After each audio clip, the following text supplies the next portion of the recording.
So about seeing as I'm the newbie here, I mean, I'm familiar with Chord, but what do you guys do at Chord? Can you just tell me just quickly what your roles are there? Mine's the easy one. I just sell it. Nice. No, I'm sales director, so I basically employ the distributors around the world, and just do a bit of training, selling, shoulders to cry on when production have a difficult customer to deal with or some such. Be a consumer. And in normal times, lots of travel. And in lots of travel normally, yeah. Unfortunately, this year, virtually zero. In fact, I think America was the last place I was in. I think New York, I believe, was the last time I traveled abroad. So. That wasn't my last trip anywhere, but it was the last one that was really cool. Was that the New York? I went to Salt Lake City after that for a short trip to a retailer's call center. But other than that, it's been nothing. Was it for an audio show specifically in New York? Yeah, it was Can Jam, right? It was the Can Jam New York? Mm-hmm. I've never been to that one. How is it? Do you guys like it? I mean, it's smack in the middle of Times Square, so that comes with all the greatness and all the annoyance of being smack in the middle of Times Square. I can't imagine being a gear manufacturer who has to show equipment at Can Jam in Times Square. That sounds like dodging people and just. As far as the show goes, it's wonderful. It's just like all the other Can Jams, but you have everyone who's kind of interested in going to that part of the world or is from that part of the world. So, we see a lot of the same people at some of the shows, but I feel like the New York show is always like, oh yeah, I've seen you online or I've emailed with you, but I've never seen you before. A lot of that kind of stuff happens, which is great. It's louder. Nice. Louder. It's loud. Yeah. Yeah. Yeah. It was pretty much the only East Coast headphone East Coast event, full stop, event that actually could come. East Coast. West Coast. I always have to do the never eat shredded wheat. I'm nearly nearly 50 and I still can't remember which side East and West is. And Tom, what's your role at Chord? What do you do?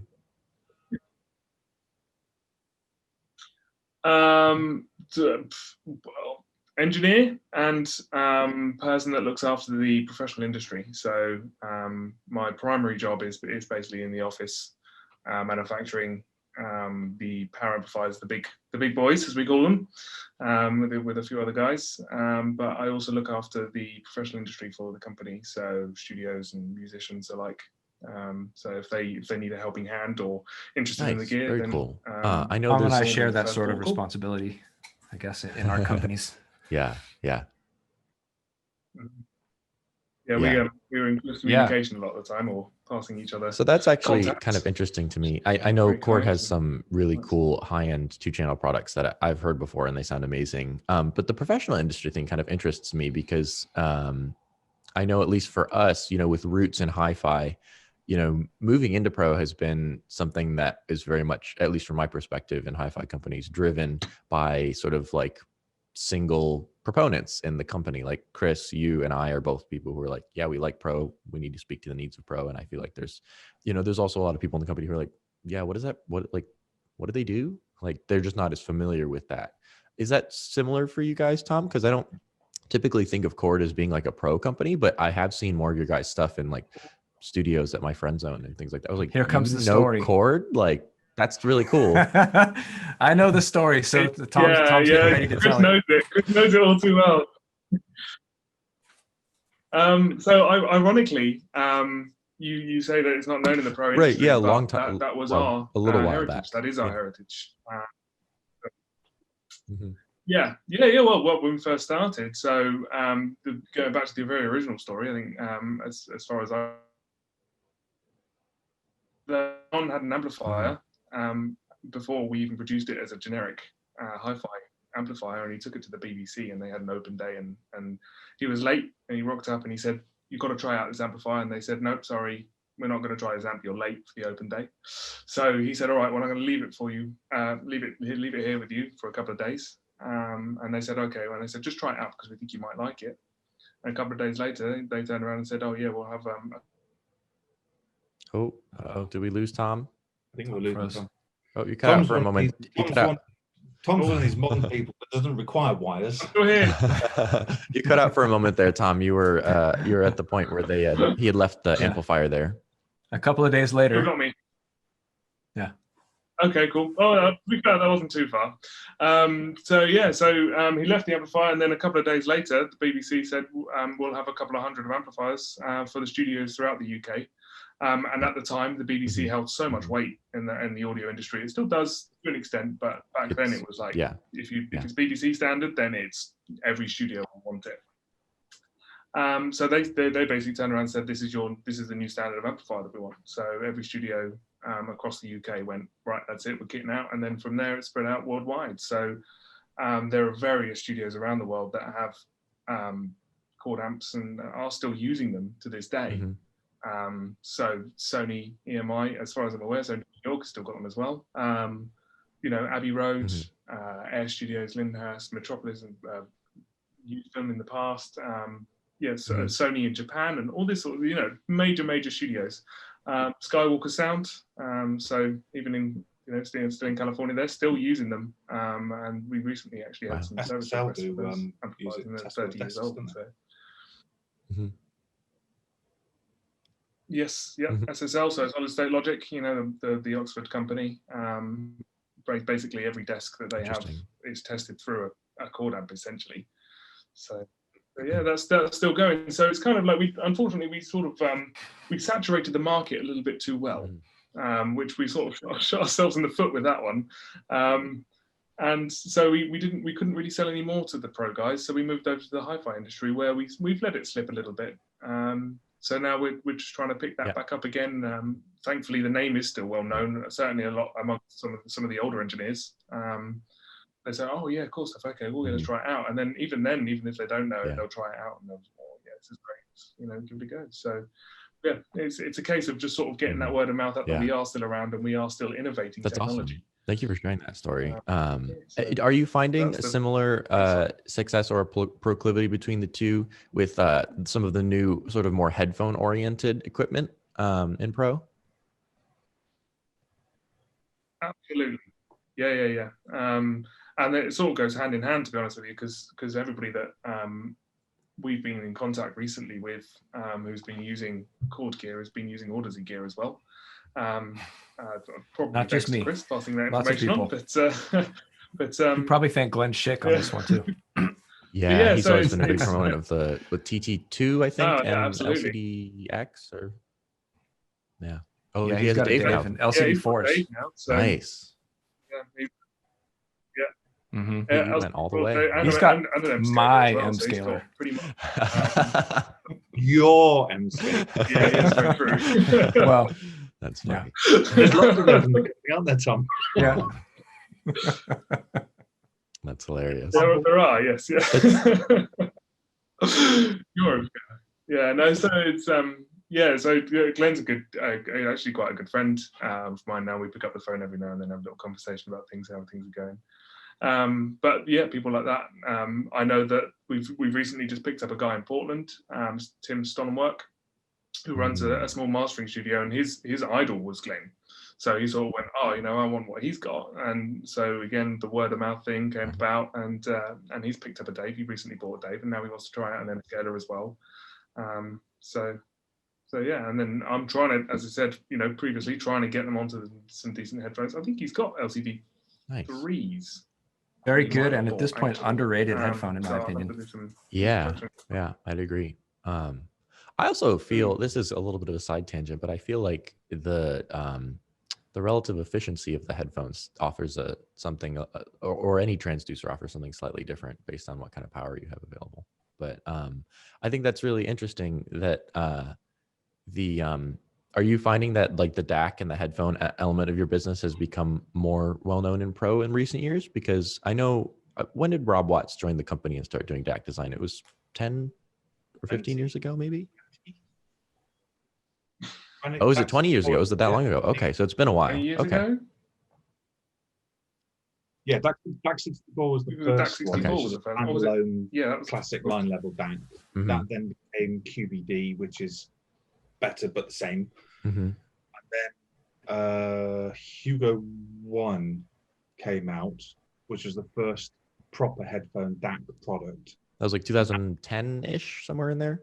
Yeah. Maybe a little earlier. Yeah. 10, 11, 12. Something, yeah. It was launched at CES, so I don't actually remember much about it. Okay. I think I was 15 when that came out. Just to date myself. 15 is going through the night with half a bottle of rum. It's a fine old tradition that's now over, isn't it? It was like last night at the show was you had to see dawn rising through the sun comes up. But that was the first product, and that went into, I think, Metropolis, wasn't it? They were the first. Oh, very cool. I think Metropolis, and that was from. I think that came from Audeze, actually. What's his name? Tom, nicest bloke in the world. Present company excluded, obviously. Yeah, you started to say Tom, and then you said nicest bloke in the world, and I thought he's not talking about Tom Vaughan. No. You couldn't hear me. So Stu Hawkes had Hugo 1, and Stu Hawkes has worked with everyone from Amy Winehouse through to the list goes on and on. And also an Audeze dude. Absolutely, yeah. And he says that there's nothing since the release of Hugo 1. There's not a piece of music that's passed through his studio that is not. He doesn't have used that combination on. So, and then obviously it's kind of Hugo 1. Then I forget where I went from there. TT1, yeah, Hugo 1, TT1. Then Mojo. Yeah, then Mojo, I think. Big boom, wasn't it? And then Hugo 2 gained traction off the back of Mojo, I think. So Hugo 2 is obviously Mojo. Actually, I would always go as far to say that Hugo 2, certainly in the professional industry, anyway, so Hugo 2, I reckon, as I said, in the pro with the pro guys, that's kind of like the price point at which they're all really like, because it can be a standalone DAC and also not the car, but and the form factor is great as well. It's 3,000 or 2,500 or somewhere in that range. Yeah. Oh, that's right. Yeah. What is it in pounds? What is in dollars? I mean, the blooming exchange rate in both of our countries at the moment is. Well, how much is it in pounds? About 1,800 pounds. 1,800 pounds. Okay. Yeah. That's I think right now is about $2,500 or $2,400. So, that's a really interesting and good price point. Do you find, so you guys have been kind of benefiting from like that new DAC craze that started in the late 2000s, early 2010s, like you've been there since the beginning of that. Is that something that's like, did you watch that sort of like take off, and was that something you guys were watching really closely? Because it seems like it happened both in hi-fi, obviously with the whole headphone thing coming out, and then also in pro, where like mastering engineers in like 2008 all of a sudden were like, we need better DACs, and they started just buying every DAC they could get their hands on. It seemed like. It's a difficult one, isn't it, Tom? Because I mean,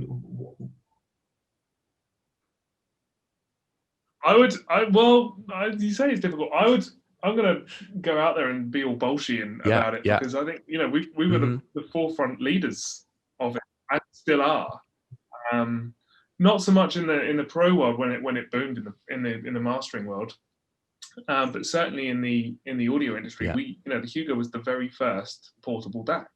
It was the first battery-powered headphone DAC, and that's what that's where we really.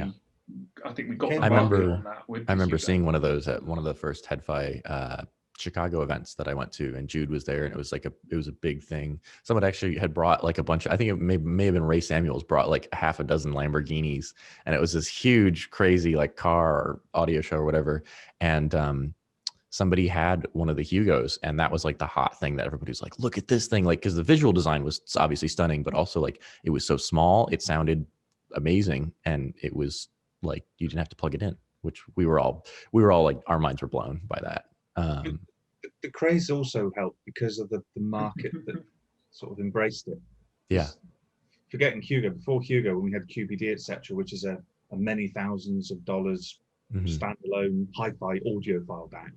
Not saying Hugo's not audiophile, but you know, that's purely aimed at that demographic.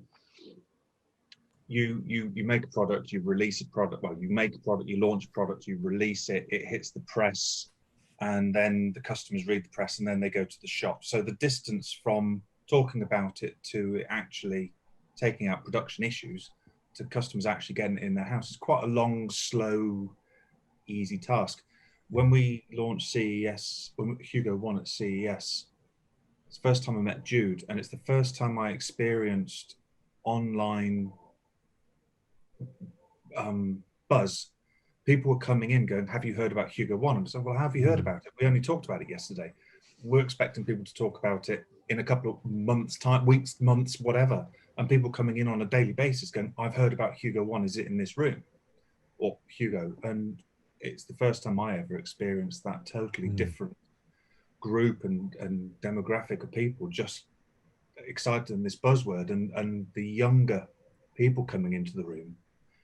You know, that was quite interesting to see. And when I went back to the UK and I had to sell it to the UK dealers, it was a really hard task at first because they're behind the curveball. They're not at the forefront. The younger generation are at the forefront, asking or demanding product to be developed or made, or embracing new technology. Old hi-fi fuddy-duddies take a while to embrace it. You know, I mean that with the greatest respect, but that's what they do. They're older, they're closeted in what feels right, what's comfortable. And I remember going into shops and people saying, I don't like headphones. And you go, but Ed, look at all the kids walking past your shop wearing headphones. Oh yeah, they're not audiophiles. And it was a weird sort of like transition to bridge. I also just thinking about CES. I remember, I don't know whether, I think it was a year after my first CES, and that was the first time. She's wondering why I'm sitting at her desk. I remember calling. Sorry, Tom. Yeah, for sure. The whole house is her space. You are in her space. We just get to live in it. That's full, yeah. It's very true. Anyway, so I just my first CES was when I remember setting the room up and sitting around, and we had a few headphone bits, and I remember Colin coming in and saying, you have to try these headphones. And he said, we've been lent these headphones, and I went, wow, they're huge, look at that, they're pretty cool. And I put them on, and it's the first time I put headphones on and went, wow, that is amazing. And that was a pair of LCD2s. Like one of the very first time I ever came across audiophile headphones was a pair of LCD2s. Before then, it was just sort of like the Sennheiser HD blah blah blahs. Yeah. Because I'd gone around testing headphones, thinking I have to present this product, and I really wasn't finding anything exciting in the headphone front because I'm not a head-fi kind of guy naturally. I like sitting in front of the system. Yeah. And the Audeze, I'm not saying this because you guys are here, but the Audeze was the first time. I think one of your first distributors in the UK, Simon Griffin, with Decent Audio. And he said this is the first set of headphones that's broken through that barrier of I'm listening to headphones, I'm listening to hi-fi. It was just a nice, I could just hear music, and it was exciting, and I enjoyed using them. So. Yeah. Well, and I remember, again, I was like literally a teenager. I was a kid when this stuff was happening, but I was still going to as many head-fi meets as I could make it to. And the Audezes, when they first came out, when I first heard them, I was like, whoa, this is really different, because it was the first headphone I had heard that had been popular at the time, or that was getting traction, that wasn't like kind of bright. Like a lot of the headphones early on were like pretty bright, you know. I'm not saying that's necessarily a bad thing. It wasn't my personal preference, but like they were just bright. And the Audezes, in my experience, generally are not ultra. You know, they don't have a ton of boosted high end. So it was just a very different experience. What I liked was the fact that you heard what was being played. The emotion ran with it. There was texture to the music. I tried, I won't say who it's unfair, but I tried a brand, and they gave me 3 pairs, let's say, I don't know, £500, £1,000 and £1,500. And I remember trying to do a blind test, genuinely couldn't tell the difference between all 3. And I was really worried because I thought at that point I'd have to treat myself to one of the biggest names top end headphone, which I absolutely didn't like at all. It was bright and hard, and it gave me a headache after a quarter of an hour. And I was getting really sort of like, how do you sell something you genuinely don't love? Which is something I've been blessed with working with Chord. And then I tried the LCD 2s, I think, as you said, Tom, and it was just like, it was like literally like the little light bulb moment going, that works. That's nice. Good stuff. That's awesome.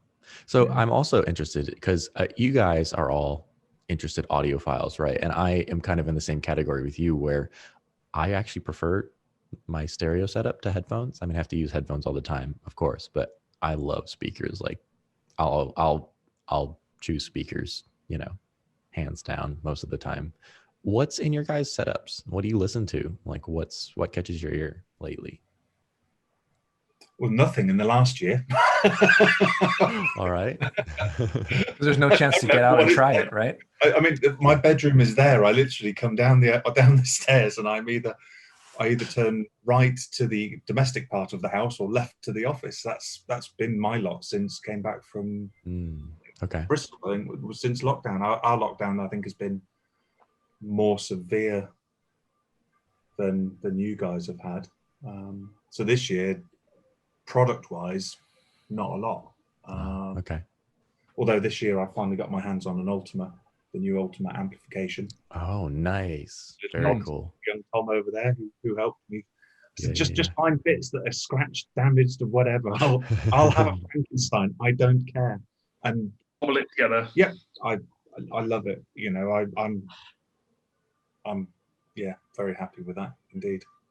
That's a great amp. I heard one. It was a while back, but it was like so fast and liquid smooth. It was amazing. Also, I just love the industrial design you guys have. It's super quirky, and I'm really into it. What about you, Chris and Tom? I know you guys are also. Are you an audiophile, Tom? Are you like into the whole? I would go. I enjoy. I have a decent system to be able to listen to the music that I want to listen to. Well, really. So, it's decent for myself. So I have a very similar setup. I actually have one of the older units, 1200. SPM 1200. Nice. And I run that into just a set of bookshelf speakers next door. So pretty standard KEF, the R300s. So just Oh, cool. Paired up that what a wonderful gift from Colin. Little Sunfire subwoofer that make sure that the bottom end is filled out. It's robust. Yeah, absolutely. Because I am, when it comes to it, every now and then I do become a little bit of a bass head. I like a robust bottom end as well. Absolutely. Yeah. It's an interesting. I mean, I have to be careful how I phrase this, because the term audiophile is something that we usually don't really associate ourselves with. Yeah, I think, and we genuinely don't mean that in a snobby or an elitist way. I mean, the Chord ethos has always been, if you engineer it right and engineer it well, the results will follow. And it has been a view of what you get. We try not to have a color or a flavor or anything like that. And I always whenever I do talks or whatever, I usually start off with, I'm not an audiophile, just a music fan. And the music, I fell in love with the brand, which which helps me enjoy the music to its capacity. Because I think our industry has kind of sullied the audiophile word. The word, yeah. To the point there's a stigma for sure. Oh, 100%. And I'm a firm believer in you listen to your music and the system enables that, rather than you listen to the system. Yeah. I've got friends who pick their music specifically to make the hi-fi sound good. And I often joke, I listen to Dead Kennedys and Bad Brains. I've got Penny Rollins is tickling away in the background. Do you know what I mean? There's not a lot of audiophile credibility there. It just plays music, and really well. I think It's interesting because I think the whole premise of the company, I think, you know, John, as the owner and founder, I believe that he actually went into manufacturing audio amplifiers. He used to be an aeronautical engineer. Obviously, there's a lot more money in that than there is producing amplifiers for the audio industry. But I actually think he did the whole thing because he'd had enough of not having systems that are good enough to be able to pump his tunes loud enough. Yeah, now there's a bass head. John Francis is a bass head. Oh yeah. Like every now and then, like even I'll go, wow, this is loud and this is bassy, but then you know you turn around and say this is cool nonetheless.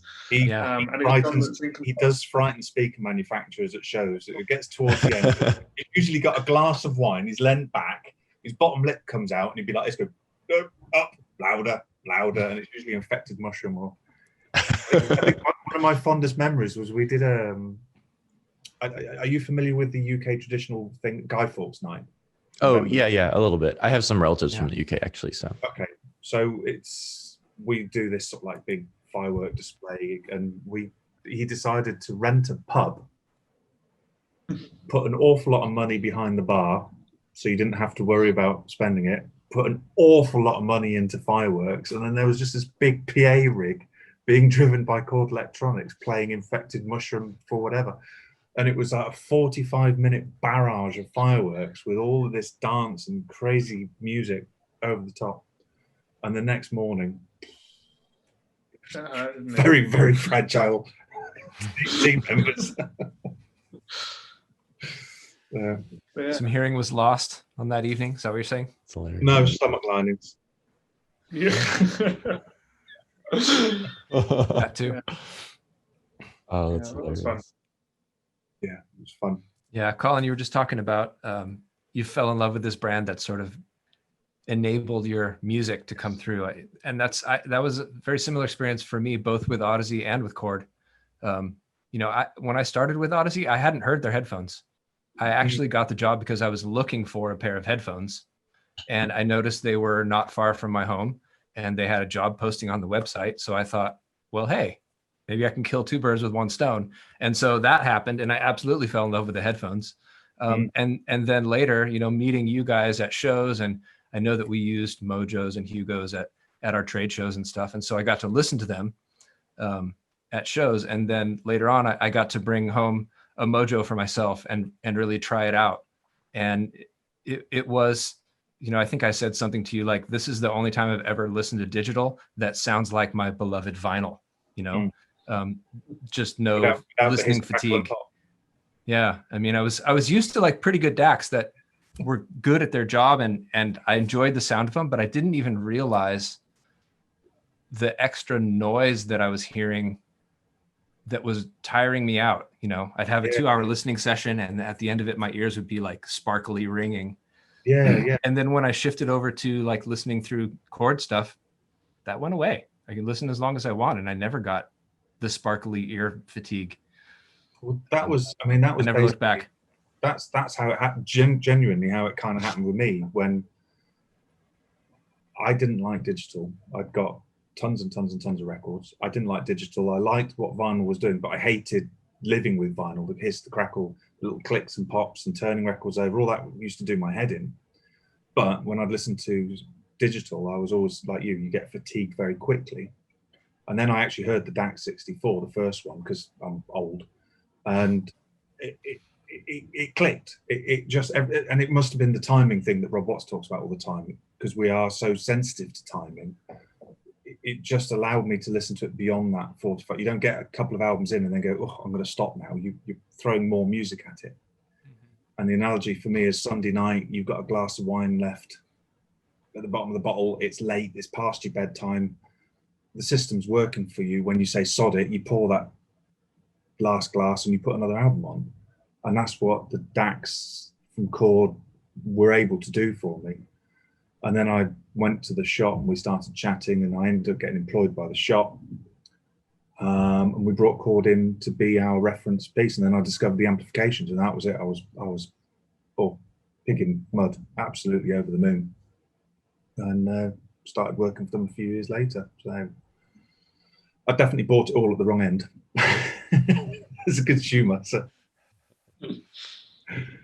But yeah, I mean, your journey into Chord was pretty cool, Tom, wasn't it? Yeah, it's unusual to say the least. I think. Well, it depends on who you ask at Chord, but yeah. So I basically there's an old. To give you a bit of background, there's an old clock in the pump house, which is where we work. It's an 1800 building, an old water pumping station that was going decrepit, and there was a clock at the top of this tower, this huge great tower, and there was a gent that fixed said clock for John. And it just so happened that my mum was on the parent-teacher association of my school at the time, and was friends with the person who fixed the clock. My mum said, "Tom, you need to go and get a job. You need to go and get a job." I was like, "I don't want to get a job," because I was 15 at the time. I didn't want a job. I wanted to stay at home all summer, not doing anything. Stay in bed. Yeah, exactly. Yeah, come on, 6 weeks off. I don't want to do anything. But yeah, anyway, this gent basically said to Mum, "Call John up, and he'll probably have him for a couple of weeks." So Mum forced my hand, and I called John and said, "All right, what's going on? Do you mind if I come down for a couple of weeks work experience? I'm interested in the audio industry." That was it. I wanted to do live sound. And yeah, John basically turned around and said, "Yeah, come down a couple of weeks. That's fine. You can work." At the end of it, he said, "What are your bank details?" And I said, "Why do you want to know my bank details?" He said, "Well, we'll employ you. You're clearly quite good. We'll pay you for your work." And I said, and then ever since then, since I was 15, he said, "Whenever you're free, come and work for us. Just drop us a mail and let us know that you're going to be around."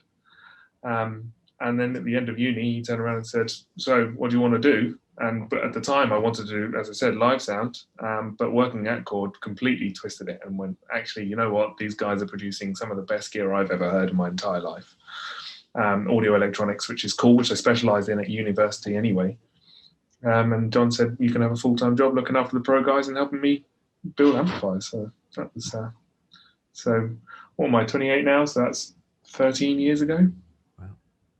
When I started. It's pretty crazy, to be honest with you, thinking that I've been there for that long.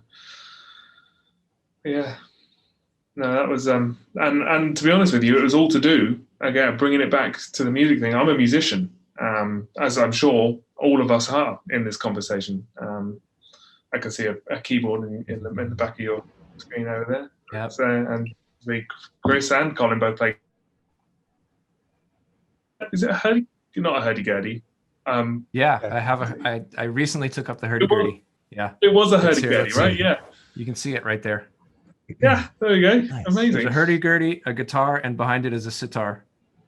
Next time I'm in LA, I want to see that thing being played. Okay, for sure. Yeah, for sure. I'm not very good at it, but it's fun. We wouldn't be able to. Take it to the next Can Jam SoCal. Yeah, absolutely. Yeah. So we could sit on Newport Beach and pretend to be old hippies around the camp. Play Otis. But yeah, I think it was all the interest in music, which is, I think, for us as growing, which also makes it so compatible between the companies as well, because we all have this vested interest in music. You know, we're here, we produce the gear to make the music happen. That's how I feel anyway. Right. Certainly. Yeah, exactly. I think we're kind of all in that boat, all four of us, in some way or form. Yeah. Which is why I think our kind of product lines kind of synergize the way they do. We have the same kind of goal. You know, we want to make music the best music can be. So yeah, it strikes me too that I mean, I've worked for some other hi-fi companies, and Audeze certainly is the most, music focused and one that I've worked for, like in terms of just the number of musicians on staff. Jaron does video game music.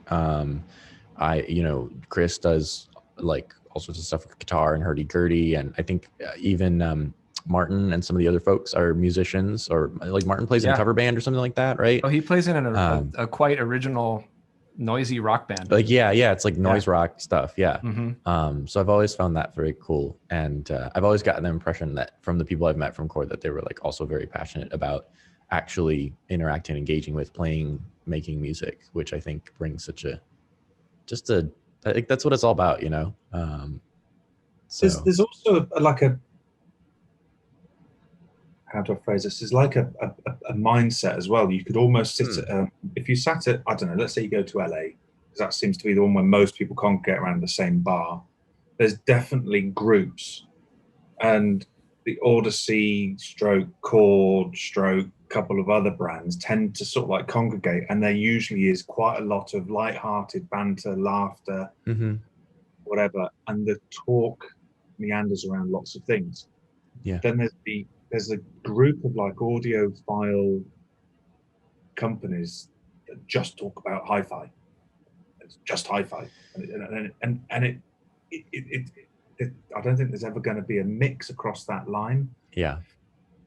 And it seems weird that perhaps their product, I'm not saying anyone's right or wrong by any stretch, but their product is much more audiophile product based, whereas ours is much more music based. And there you go. And it seems to bring a different mindset perhaps to the staff. I'm not sure I'm explaining myself well enough, but no, I know exactly what you're talking about. I also think you can bring that back to again the technology, because Rob Watts, he designs what he designs because he wants to listen to music. Right, and it's the same with Dr. C, our CTO. Exactly. He makes headphones that he wants to listen to. Precisely. And Rob's a huge fan of classical music, and he will bend over left, right, and center to be able to go and see live music, live classical music, live jazz, all this sort of stuff. And because you can't go to a gig every single day, unfortunately, although that would be quite an achievement. I don't think our livers would cope, Tom. I think get liver failure after about 2 weeks. But yeah, so and that's why he does what he does as well, because he turned around and said nobody can produce the music or convert the digital music to the analog music that I want to listen to as well as what I know that I can do, if that makes sense. So that's why he does what he does. And it just so happens that John and him were friends, so they partnered up, and we ended up using Rob's tech amongst John's tech as well, and it just seems to be the perfect combo, Yeah. And Watsy will sit and talk about music all night. Absolutely. You can sit and talk music rather than hi-fi. I mean, like as soon as he gets on the plane, it's hilarious. He gets on the plane and out come these massive power banks, stacks on the laptop, and a Hugo TT2 and an M scaler run by battery, and then he's got headphones on, and you just think he almost needs to book an extra seat on the plane now for all of the crap that he carries, and he's got 5 terabytes of music with him because he can't bear to be without, in case he wants to listen to it while he's on the go. Wow. A TT2 and an M scaler on a plane. That's dedication. On a plane. And and I can guarantee you he gets stopped at every single security. Oh, that was going to be my next question. How does he make it through? every I'm sure that stuff just looks, especially with the batteries, I'm sure it just looks like bombs. It's a nightmare, because I have I've got a little Hessian rucksack, a shoulder bag. And if it doesn't fit in that, it's not coming onto the actual, it goes in the hold. So if it isn't in there, it's not coming on into the seat with me. So I am absolutely a Mojo and a Poly user. I know there's better by us, but that's it. And I'd be sat at the end of the security line. I'd be myself, Tom, maybe John, whatever. And there's always this look of, because Watsy is in security, wires out.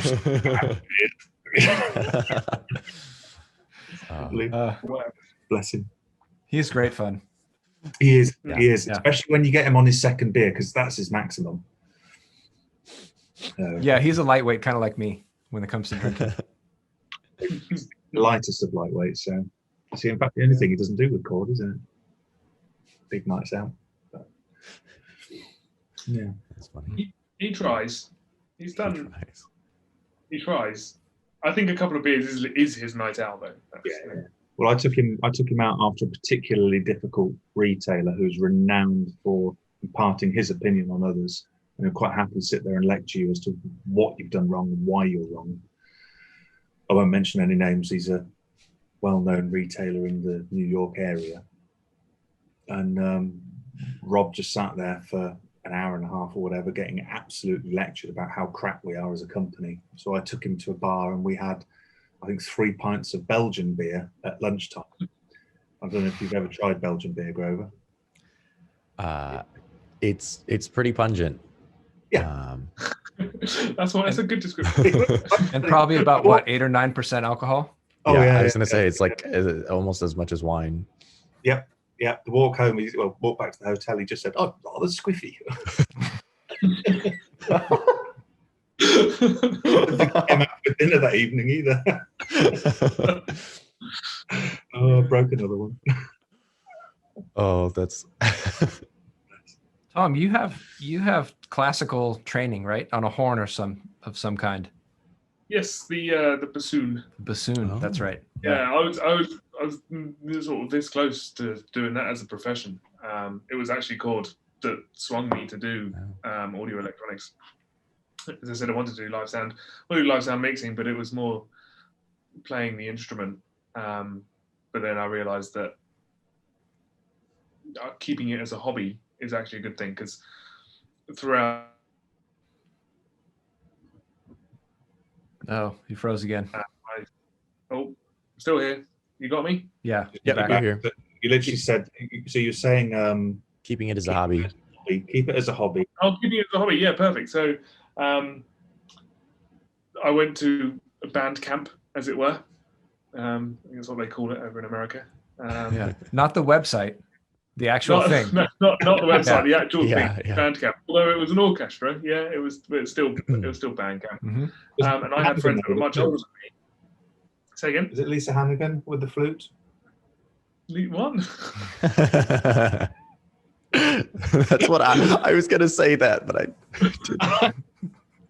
I'll say. How did you know? But yeah, so I had a lot of older friends that were doing it at uni, and then obviously tutored by people in the industry. And I turned around and said, actually, you know what? I don't want to ruin playing this instrument by having to practice it for 9 hours a day and then getting a gig every now and then. Yeah. So I thought it as a hobby, and now I get to play in bands and enjoy it when and how I want to, rather than being obliged to force myself to do something that I really love. I've got to say, it's a great message as well. I love it, the fact that we could stand there and have a talk and say, on one hand, we've got Tom, who's a classically trained, orchestra musician, and on the other side we have Mitch, who's your age, younger. 2 years younger. There you go, younger, who's in a rock band on Spotify and touring the UK and played South by Southwest. Southwest. Oh, cool. Nice. It definitely brings I think, I don't know if this is true for you, Chris, but I know it's true for me. There's like a sense of passion of like, I get to work for Audeze. It's super cool. I get to work on like audio gear and talk to people who make music all day. And like, that's just, for me, there's like, it's not just a job. It's like, I get to actually really enjoy my job and like have fun with, I mean, there's stressful parts of it too, as there is with any job, but I get to, I really enjoy like the idea of like, we get to bring music to people through cool gear and get to play with cool gear. Yeah, absolutely. Yeah. I remember I had a long chat several years ago with a product manager at Yamaha. He was the product manager for all the electric guitars. And he said, I don't have a job. I have a very stressful hobby. And that's kind of how I look at it. It's not always very stressful. But there's, and even when it is, there's this sense of like, how cool is this that, this guy's yelling at me about something, but he's yelling at me about something that I'm really proud of. So yeah, there's the stress of the guy yelling at me, but there's also this fact that, I'm not selling widgets from manufacturer A, I'm getting to do something I'm super passionate about. And I get to talk to really cool people and listen to music as part of my job and all that stuff. And, I think that's the genesis of when you love what you do, you don't love everything you do, you can't, but the idea. There's an amazing thing that the headphones side brings to how you feel, I think, better than the hi-fi side. I was working hi-fi more before we got into the headphone side. And you do a hi-fi show And invariably, people are quite stoic and they don't really want to give their emotions away unless they want to be angry with you because they're playing music they don't like and you're a damn fool because you're not playing the bloody Eagles or something. Diana Krall. Yeah. But what I soon grew to, there's two things about the headphone side which kind of go one against the other. I like the peace and quiet, but I don't like the hubbub. You go to a headphone event, and of course you can't listen to music, and I feel deprived because you're not listening to music with someone next to you, which is a nice, enjoyable thing, because me and Tom would nudge each other and go, listen to that, it sounds fantastic, or whatever. But what you don't get from the hi-fi side that you really get from the headphone element is they put the headphones on, they listen, and then you just see that smile. Mm-hmm. That is magical, and it doesn't matter what they're listening to, who they are, there's a smile, or they'll turn around to their partner as if to go, what the bloody hell am I listening to? This is amazing. And that is, and they're yelling because they have headphones on.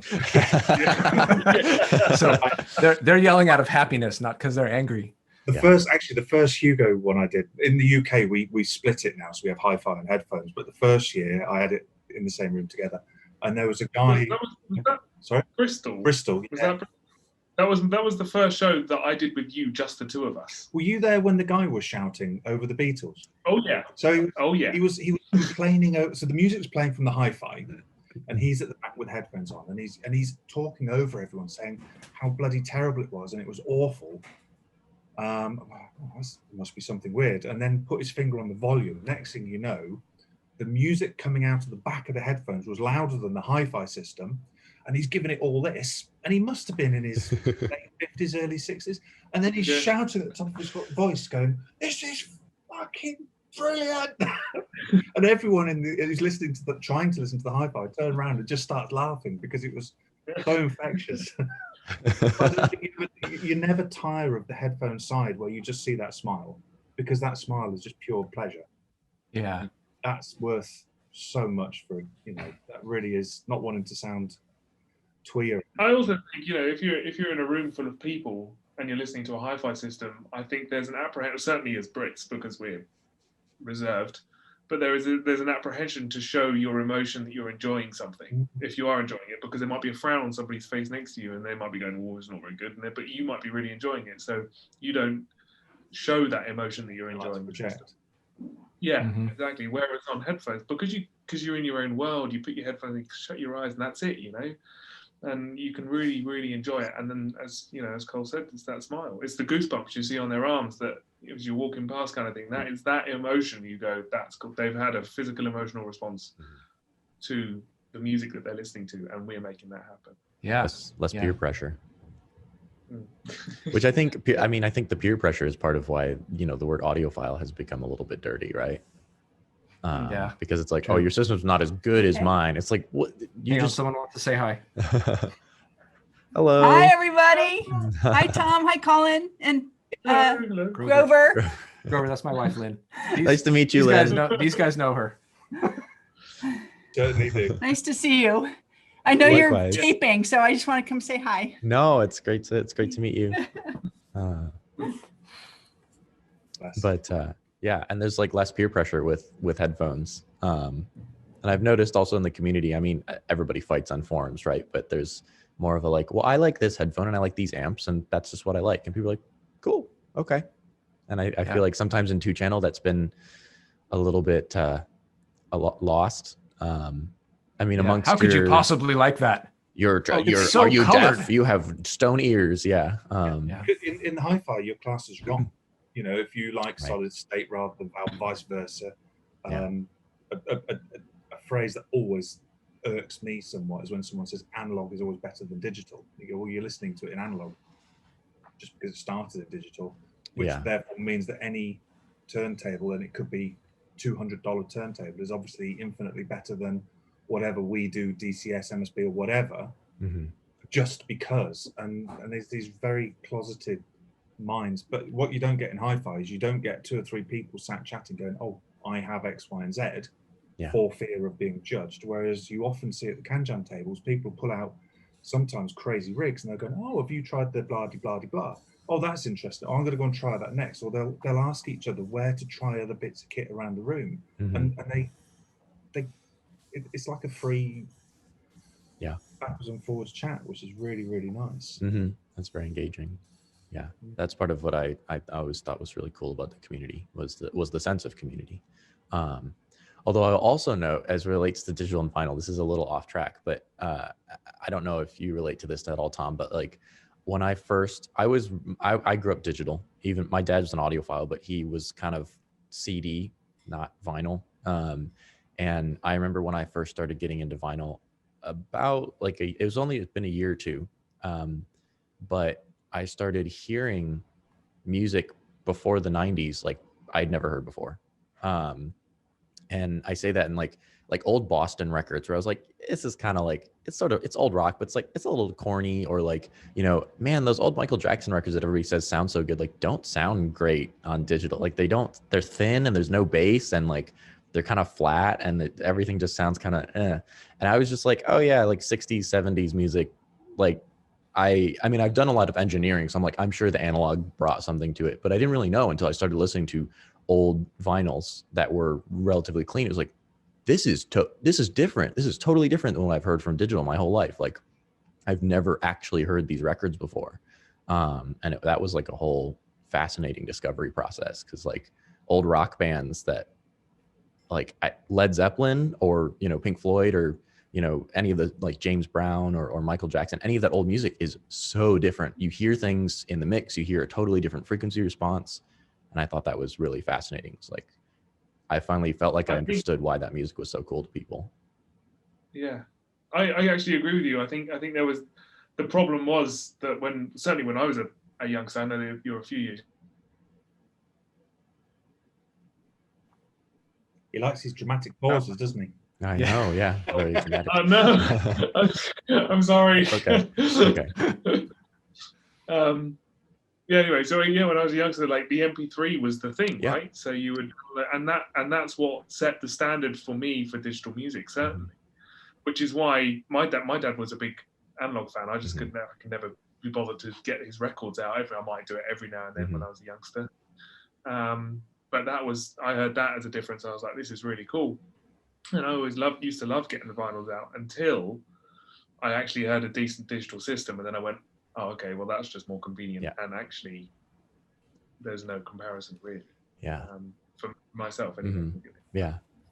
Yeah, absolutely. So, I mean, I still love digital. It still gets probably, most of my head time, certainly. And certainly in, mixing and producing music and all that is all, pretty much 100% digital nowadays. But I listen to a lot more vinyl than I did, or than I thought I would. And I feel like, aside from like the warmth and all the other stuff that people talk about, I'm like, I'm just hearing the music for the very first time, in the way that it was cut at that time. And not through the bad digital transfer process. Yeah, it comes down to what you're talking about, Grover, where back in the early days of CD, there were two things that went on. Converters sucked. Yep. And the record industry in particular was just seeing it as a cash cow. We can reissue all this stuff that people already own, and they'll buy it again. Yeah, and we can call it remastered and charge money for it. It wasn't even that at that point. It was just like they took the master tape they used for the LP and they ran it through some ADC conversion and put it on a CD, and that was it. Yeah. But it wasn't until later on, as things progressed, that engineers realized, wait a minute, I can't use the same master for a CD that I used for the LP. It'll sound all wrong. Yeah. So a lot of those early CDs just sounded complete crap because they didn't understand the process. Yeah. So depending on the way it's remastered now, it can sound good or it can sound terrible. Right. It still comes down to the decisions people are making when they're doing the job. Yeah, we should talk to Dave McNair about this because he cuts a lot of vinyl and has some really cool insights and loves Audeze. But there's an interesting thing he also mentioned to me. He's like, part of the cutting process in vinyl is that you're in the analog mixing and recording chain. You're supposed to turn the treble up a little bit at every step of the way to compensate for high frequency loss in analog gear. At the time, this was 60s, 70s, early 80s. And he said, and once it's cut, the RIA curves are obviously going to bring the treble down and bring the bass down and bring the treble up, because you have that big 50 hertz head bump for when you cut vinyl on on a cutting lathe. And so that's why vinyl often sounds like it has huge bass, and you can't get that same kind of bass by just EQing. It's a specific kind of curve that you get from cutting it, and then the cutting lathe having a bump at that point on the head and all that kind of stuff. And it's a specific curve with vinyl. And when you just take a master tape and you just slap it onto a CD, you don't have any of that process that's been accounted for. You don't have those different EQ curves or the way that they've, you know, mixed and mastered to be cut for vinyl. And so suddenly you have like the vinyl that has all the low frequency information. And as we're all bass heads here, right, we want all the low frequency we can get. And then you have the digital. It's like, why is there no bass? Like there was the second Boston album I found just at like some local bookshop, and it was actually in good condition. There's these massive like 40 to 50 hertz organ notes just like all over that record that are huge, like shake the room huge. And I've never heard them on the digital, like not even, they're just not there. Yeah. And it was like, it blew my mind. I think one of the problems with digital is that a lot of people, engineers from whatever side, are still to this day learning the effects that the PC has, the USB board carrying data, what happens when that USB goes in, clocking, blah, blah, blah, blah, blah. Excuse me. And there's so many things that suddenly discover, actually, there's no reason why that should affect what it's doing. But it does. Yeah. How do we then negate and nullify it and whatever? Yeah, absolutely. And in my studio setup, I have I've been using an outboard DAC for a long time, actually. And a lot of people comment and they're like, your setup sounds really good. Like, what are you doing differently? And I'm like, honestly, one of the biggest things has been just using an outboard DAC for my interface. And even when it wasn't an expensive one, it was just loads better. And there was so much more texture and dynamics, and having good clean USB and all that kind of stuff, good clean digital connections, you know. I think digital probably damaged itself quite. The reputation of it damaged itself because there were an awful lot of assumptions made at the beginning. Ones and zeros. I remember watching a perfect sound forever. Oh, totally. Perfect sound forever. Yeah. Watching, it was like a program that was explaining modern technology when it was modern, a long time ago. And ironically, they used one of our, when I was a retailer, they used one of our stores, and they were just explaining how ones and zeros can be stored, you know, data stored ones and zeros. And he was writing it out on a shop front window, a hi-fi shop. And I thought, they must bloody cringe now, because what he was doing was going, look, here's a one, here's another one, here's another one, here's a zero. Now, if I write that in really, really little letters, it's still a one, and a zero. So it is exactly the same, no matter how large or small the file is. So therefore, he's saying that compression makes zero effect on digital music, and that was broadcast as a this is fact. And now we know that's like one of the worst things. You know, as soon as you uncompress something, you instantly release. It's like a big sigh, isn't it? It's like, oh, that's a big bit of it fixed. Yeah. So there were so many assumptions and mistakes made at the beginning where it was like, nope. And you can hear them saying to each other, can't you? You know, these intelligent people go, nope, it says so because it's logical and whatever. And there's a point that I always like to make about Rob Watts is he is an incredibly intelligent guy, massively intelligent, but he will openly admit if he makes a change and he cannot work out why it makes a difference, he will openly admit that makes a difference and it sounds better. I don't know why. But he doesn't get shoehorned into this engineer's trap of, well, it shouldn't make a difference, therefore it won't make a difference. And I think that comes back to our earlier point about having, you know, people in the company, especially designers, who are actually music listeners, who actually enjoy listening to music. And for them, that's a passion and maybe even their primary passion. And they design the gear to service their listening to the music. If you had someone who was a designer at a company who was just like, no, I just want to design perfect gear that measures perfectly or does whatever, you know, you don't have that extra, like, you know, that extra awesome that they add to the product because they can hear it. They don't know why, but like, they're like, I'm going to do it because it sounds better. You just don't get that with people who aren't really passionate about listening to music. So I think that's very special. And you can tell in the products. I feel like there's products like And Chord for me in the past has certainly been one where I listen to and I'm like, wow, these are really seriously good DACs and amps. And you can hear, you just like, this is gear that is a cut above. It's just really been tuned and listened to, to my ears at least. The passion shows. Yeah. Hey guys, listen, we are late for our call, our 10 o'clock. So yes, I was just about to. This has been amazing. I want to do it again. Likewise. Yeah, absolutely. This is a lot of fun. I'd love to. I have this stack of records here that I was going to like share with you guys. I know. We didn't even get to talking about music, and we've touched on so many cool things. I got bands and about gigs and all this sort of stuff. You can talk about them. Bunch of bloody audiophiles, man. Yeah, but thank you guys so much. Let's do another one. Like Chris said, I had a blast. This was super fun. Let's talk about music next time. And I hope you guys have a great evening. I think afternoon. Dinner time. Yeah, dinner time. Wow. Okay.